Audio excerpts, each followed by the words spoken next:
Oui, peut-être quelques mots pour repositionner un petit peu le sujet de la délibération. Cette délibération, elle n'a pas été présentée par le vice-président comme une délibération magique qui allait sortir le commerce des difficultés qu'il connaît depuis longtemps. Elle est là pour présenter un plan d'action qui a été construit pour travailler sur le commerce de la métropole, à savoir à la fois évidemment l'attractivité du centre-ville, qui est le centre de la métropole, qui est aussi le centre du 11e bassin de vie français avec quasiment 700 000 habitants dans ce bassin de vie, et pour travailler de façon tout aussi importante sur nos commerces de proximité, qu'ils soient de centre-bourg ou de quartiers prioritaires de la politique de la ville qui finalement sont dans une dynamique assez similaire, à savoir que leur zone de chalandise et leurs clients ne leur permettent pas forcément de vivre correctement, et donc il faut travailler à cette attractivité-là. C'est bien ça l'objet, et pour peut-être laisser un petit peu les tensions grenobloises à Grenoble, on en a, elles sont connues, donc laissons-les là. Dire aussi que la difficulté du commerce ici n'est pas dans une difficulté plus grande. Ça ne veut pas dire qu'il n'y a pas de difficulté. Il y a une difficulté très, très importante. Ça veut dire que ce n'est pas une difficulté plus grande, et c'est d'ailleurs la Chambre de commerce et de l'industrie qui le signalait l'autre fois, avec une perte qui est légèrement inférieure d'ailleurs à la moyenne nationale, mais cela reste une perte.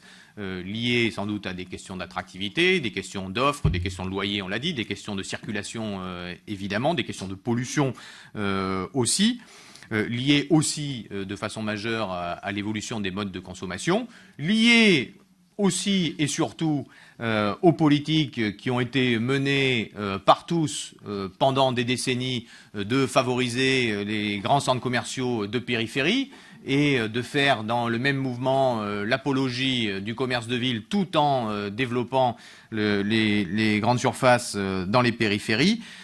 Tout cela est là. De même que sur les locaux vacants, qui sont importants, on est à peu près à 8%, donc c'est important.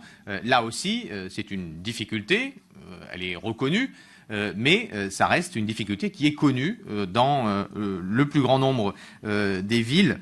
Et aujourd'hui, qui est l'objet de cette délibération, non pas de résoudre cette question d'un coup, mais de travailler ensemble à un plan cohérent.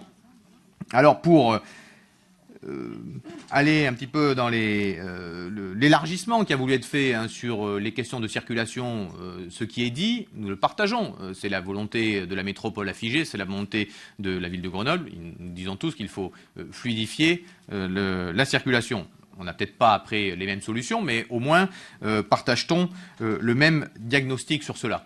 L'enjeu majeur sera, est-ce que finalement le modèle de développement, c'est le modèle de la ville des années 60, et on a été construit, la métropole grenobloise a été construite dans les années 50 et 60, avec des pénétrantes autoroutières jusqu'au cœur de ville, on a été construit au moment du tout voiture, ou bien est-ce qu'on va vers une troisième révolution urbaine, la première ayant été la piétonisation des centres-villes, et le commerce à cette époque-là avait dit que c'était sa fin, sa mort, et qu'il fallait laisser les voitures pour accéder au centre-ville. On est tous d'accord pour dire que s'il n'y a plus de clients, effectivement, il n'y a plus de commerce. Ça tombe sous le sens. La question, c'est qui sont ces clients, comment ils viennent en ville, quelles sont leurs pratiques finalement commerçantes. Quand il y a eu le retour du tram, pareil, c'était la mort du commerce. Bon, il semble que 20 ans plus tard, presque 30 ans plus tard, ce soit plutôt un atout pour notre ville. Donc c'est dans cet état d'esprit-là qu'il faut travailler et voir si ensemble on arrive pour cette troisième étape. Est-ce qu'on reste dans cette même dichotomie, à dire que c'est la mort du commerce et puis on verra le bilan une fois que le travail sera fait, ou est-ce qu'on peut avoir une politique concertée en cela.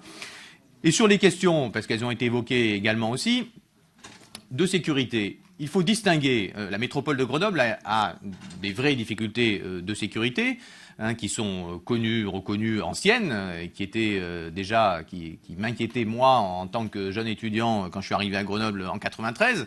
Donc vous voyez, ça ne date pas d'aujourd'hui.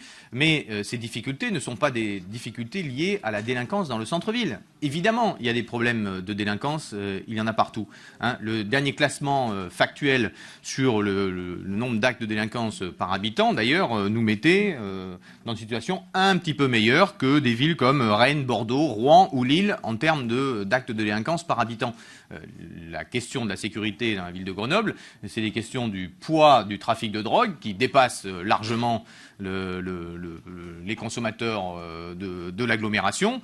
C'est lié à cela également, évidemment, les trafics d'armes et tous les trafics qui sont des trafics structurés et structurants, pesants. Et donc c'est cela notre problème. Le reste, nous y travaillons.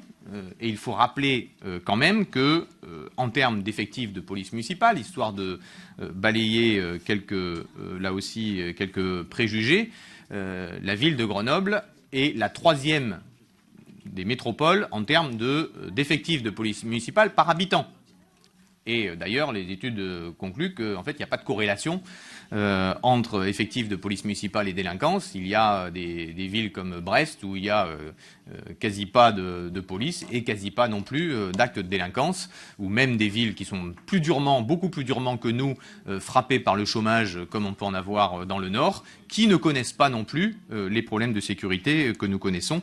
Donc il y a bien une spécificité à cela ici et sur laquelle nous y travaillons. De là à en conclure, comme Maire Millot-Blandin, que le message et le débat que nous avons là est le débat des élections régionales, je crois qu'il faut aussi garder un petit peu la tête froide, regarder l'objet de cette délibération telle qu'elle est. Ça a été rappelé par Jacques Nivon très bien tout à l'heure, l'objet de la délibération, et je crois que c'est un pas en avant.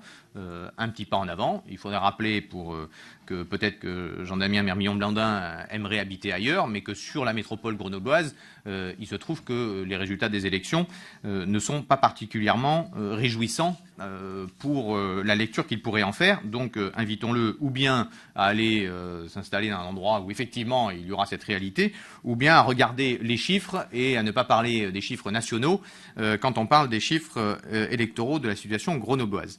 Mais finissons par revenir au sujet de cette délibération, qui pèse, je crois, un plan d'action qui a été construit par Guy Judien en concertation, cela a été dit par tous, sur des axes qu'a rappelé Jacques Nivon tout à l'heure et qui sont importants, du soutien au commerce de centre-ville, au commerce de quartier et de centre-bourg, en regardant bien que ce commerce-là, nous partageons, je crois, et c'est important de le rappeler, les objectifs de cette vision qu'il amène effectivement à la fois des emplois, 30 000, le vice-président Hugelet l'a dit, qu'ils sont générateurs de vie sociale, qu'ils sont générateurs de liens sociaux et qui sont finalement un espace public de vie majeur pour la métropole.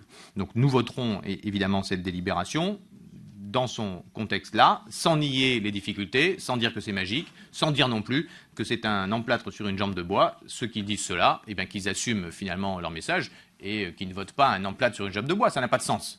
Donc faites des choix, ou bien vous trouvez que c'est un pas en avant, vous le votez, ou bien vous trouvez que c'est nul, non avenu, et vous ne le votez pas, mais on ne peut pas à la fois dire que c'est nul et non avenu et que ça ne répond pas à l'ombre d'un enjeu, et derrière voter cette délibération. Donc faites des choix clairs.